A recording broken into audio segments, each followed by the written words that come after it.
Hello friends, welcome to Homemakers Bowl. இன்னைக்கு நம்ம சேனல்ல நம்ம பார்க்க போறது வைகுண்ட ஏகாதசிக்கு செய்ய போற ஒரு விரத ரெசிபி தான். இனிப்பு அவலும் கார அவலும். ஃபர்ஸ்ட் இனிப்பு அவல் எப்படி செய்யறதுன்றதை நம்ம பார்த்துடலாம். அதுக்கு நான் 1 கப் மெலிசான அவல் தான் எடுத்துர்க்கேன். வெள்ளை அவல் தான் எடுத்துர்க்கேன். நீங்க சிகப்பு அவல் எடுத்துக்கறதா இருந்தாலும் மெலிசா உள்ளதை எடுத்துக்கோங்க. இத நல்லா கழுவி 5 நிமிஷம் ஊற வைக்க போறோம். கூடவே ஏலக்காய் தூள், முந்திரி பருப்பு, 3/4 கப் வெல்லம், பொடிச்ச வெல்லம். இதுக்கு 1 கப்புக்கு 3/4 கப். இனிப்பு கொஞ்சம் ஜாஸ்தியா இருக்கிறவங்க கம்மியா வேணா இது பண்ணிக்கோங்க. கூடவே பொட்டுக்கடலையை ஒரு 2 டேபிள் ஸ்பூன் அளவுக்கு நல்ல ஒரு பல்ஸ் மோட்ல போட்டு ரொம்ப மையா அரைக்காம ஒண்ணும் பாதியுமா அரைச்சு எடுத்து வச்சிருக்கேன். 1/4 கப் துருவன தேங்காய். இவ்வளவுதான் இதுக்கு தேவையான பொருட்கள். ஃபர்ஸ்ட் இந்த அவலை நம்ம தண்ணி ஊத்தி அலசிட்டு அப்படியே தண்ணி நனைச்சு தான் வைக்க போறோம். நம்ம தண்ணியோட அதை ஊற வைக்க தேவையில்லை, ஏன்னா உடனே ஊறிடும்.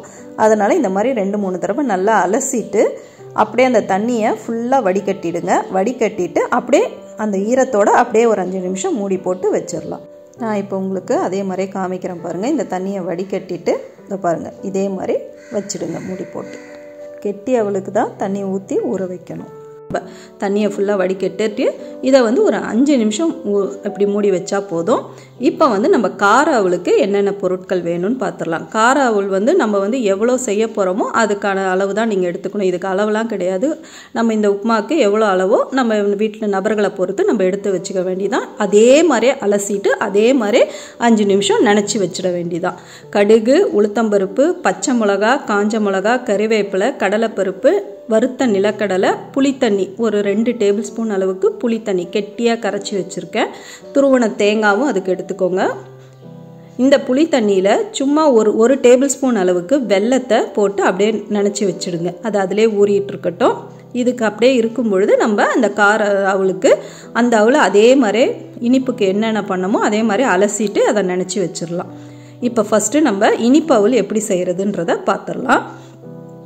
அதுக்கு ஃபஸ்ட்டு இந்த வெல்லத்தை நல்லா மெல்ட் பண்ணிக்கலாம், நல்லா கரைச்சி விட்டுக்கலாம். கொஞ்சமாக லைட்டாக ஒரு டீஸ்பூன் அளவுக்கு தண்ணி சேர்த்து நல்லா இந்த மாதிரி கரைச்சிக்கோங்க.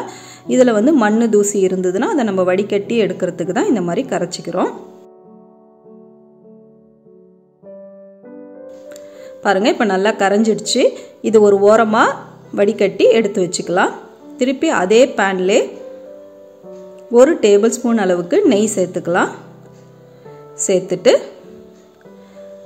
எடுத்து வச்சோம் இல்லையா முந்திரி பருப்பு, அதை நம்ம சேர்த்துடலாம். சேர்த்து நல்லா வறுத்துக்கோங்க. இது நல்லா வறுபட்டவுடனே அந்த 1/4 கப்பு துருவன தேங்காவை இதில் சேர்த்துடலாம். சேர்த்து அதையும் நல்லா வதக்கி விடுங்க.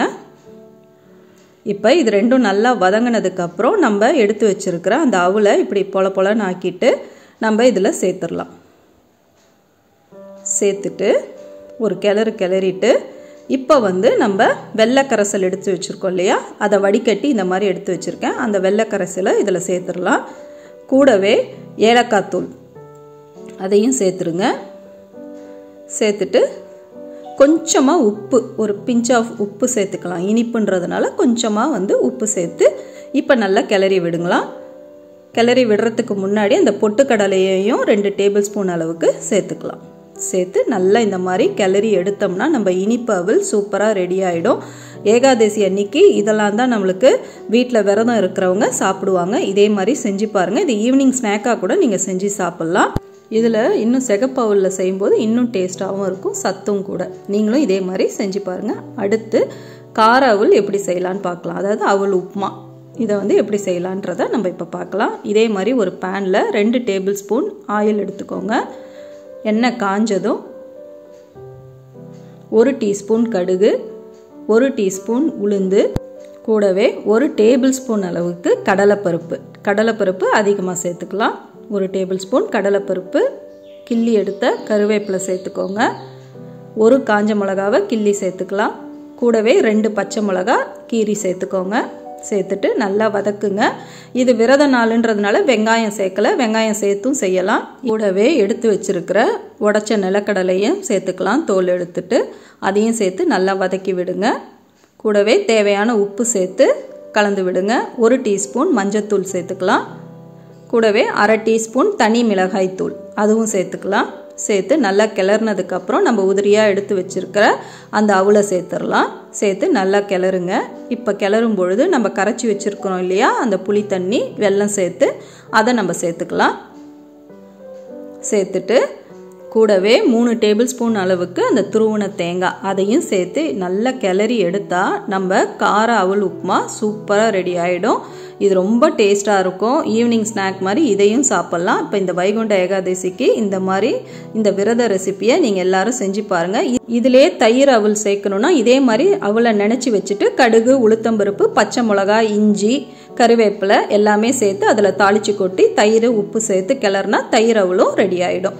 இந்த ரெசிபி உங்களுக்கு ரொம்ப பிடிக்கும்னு நினைக்கிறேன். நம்ம சேனலை மறக்காமல் சப்ஸ்கிரைப் பண்ணிங்கன்னா அடுத்தடுத்த ரெசிபிஸ் சீக்கிரமே பார்க்கலாம். நீங்கள் அடுத்தடுத்த ரெசிபிஸ் உங்களுக்கு அப்டேட் ஆகிட்டே இருக்கும். தேங்க்யூ.